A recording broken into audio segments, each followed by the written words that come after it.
Inequality? Yes, please.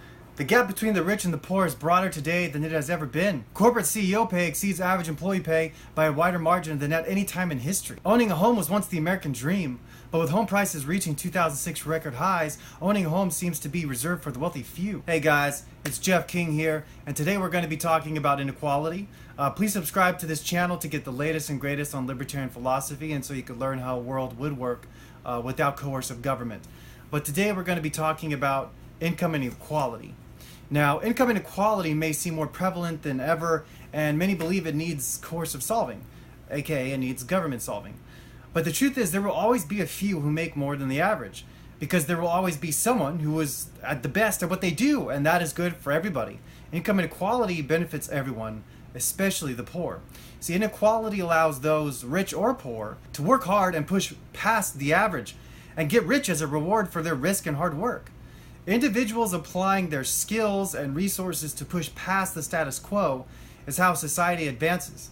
Now, for example, back in the day in the early 1900s, the public wanted a faster horse, which led to somebody creating the automobile. And the public wanted faster travel than what the automobile offered, so that led to somebody creating commercial air travel. Now, these advances in travel led to substantial financial rewards for the entrepreneur and a better quality of life for everybody that used these new forms of travel. Because now people are able to travel many times faster than what a horse offered, and in far more comfort than sitting on a bumpy horse butt. Now, the puppeteers and the fake news outlets will argue that income inequality hurts the poor, but the opposite is true. In a free market, income inequality benefits the poor. A market where individuals are free from political rules, regulations, and minimum wage laws allows low-income individuals to find creative forms of income and bargain for their earnings. Free markets create opportunities for even the most unskilled to find work and build marketable skills. Now, unfortunately, in America, we don't have too free of a market, but we still have a relatively free market. Now, trying to prop up society's lower income earners by increasing minimum wage laws or instituting so-called living wage laws will only make it harder for low-skilled workers to find employment, build their work history, and advance their earnings potential.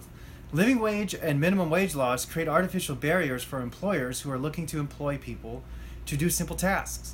Now, these laws make previously cheap labor expensive, which, in the end, incentivizes entrepreneurs to do the jobs with machines instead of low-skilled labor people. Income inequality is not bad for the poor because it allows them to actually find a job and start a career. Income inequality is the foundation of everyone's career. Most everyone starts their life by earning much, much less than when they eventually finish their career. Many will argue that income inequality is immoral and that government gun violence should be used to take from those who earn more and distribute to those who earn less. However, wealth redistributionist policies will eventually destroy your quality of life. Should your primary care physician earn as much as a heart surgeon? Should a preschool teacher earn as much as a civil engineer? Now, I think we can all agree that trying to equal their income will lead to less than desired results and may even put people's lives in danger. See, humans pick careers for many reasons, and one of the most important reasons is how much you're going to get paid. Using government's gun violence to steal from those who earn more will lead to less people choosing careers which demand more skill, and on the flip side, earn them more money.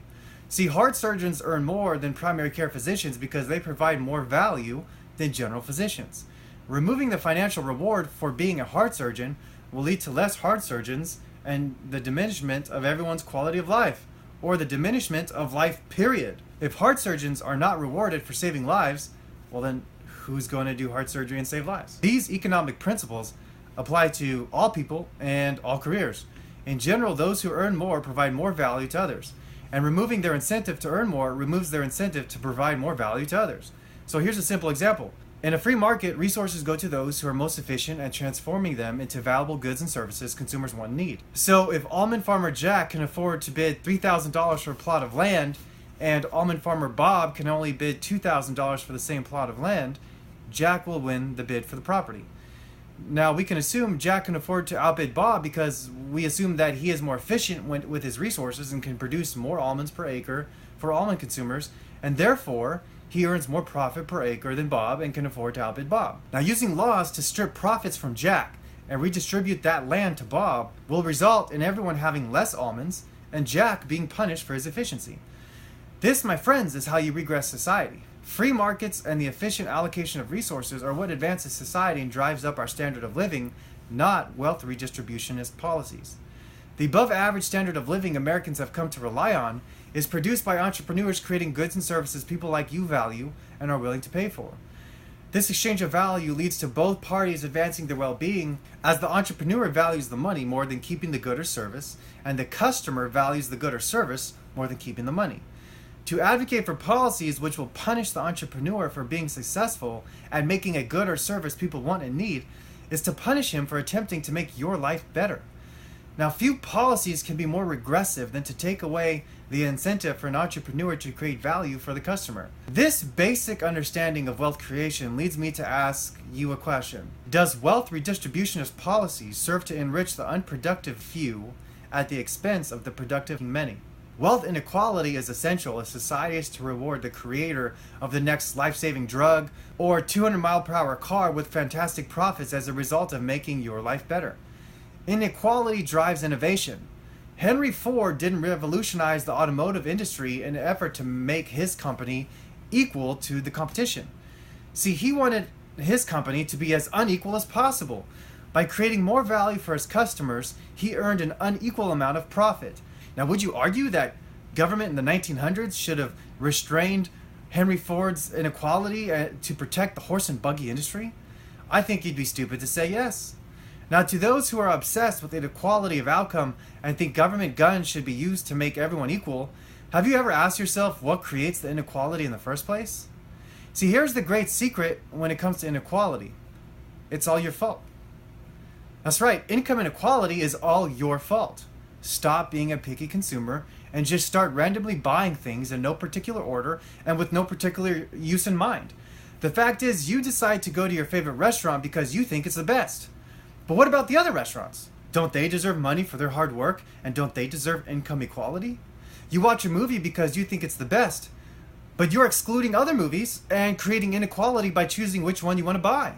If you truly believe in equality, then you need to start going to restaurants and you need to start watching movies at random. You can no longer pick what you like, because if everyone picks what they like, then those who produce the best products will earn more as a result of everyone choosing what they like. So if you truly believe in income equality, then stop liking things. Become a blob with zero opinions. Here's another example. Do you buy a car at random? No, you buy the best one that you can afford, denying other car manufacturers of income. And how dare you make an informed purchase? Do you know other people work hard to make cars and you're denying them a living wage? When you listen to music, do you listen to music from artists you like and exclude artists you don't like? Well, then you should be ashamed of yourself. There are thousands of artists out there working hard, and how dare you deny them your listenership? You are the cause of income inequality. Now, libertarians are often accused of being naive and ignorant for believing people should be free to interact without the coercion of government. But what's truly naive is advocating for equality policies without understanding what drives equality in the first place. You drive inequality by your desire to consume the best music, movies, food, books, houses, cars, coffee, phones, etc. Every single time you choose one product or service over another, you are doing your part to reward one entrepreneur with more profits than his competitors. Almost nothing can be more naive than thinking you can eliminate income inequality without simultaneously eliminating the financial reward system which gives you the freedom to choose how to live your life. Furthermore, almost nothing will create more inequality than using governmental gun violence to enforce equality. Let's not forget the fact that in an effort to create your fantasy equality, you create a massive and dangerous form of violent inequality, as now those in government have the freedom and legal justification to use gun violence to steal from the productive many to give to the unproductive few. And that's the thing with King.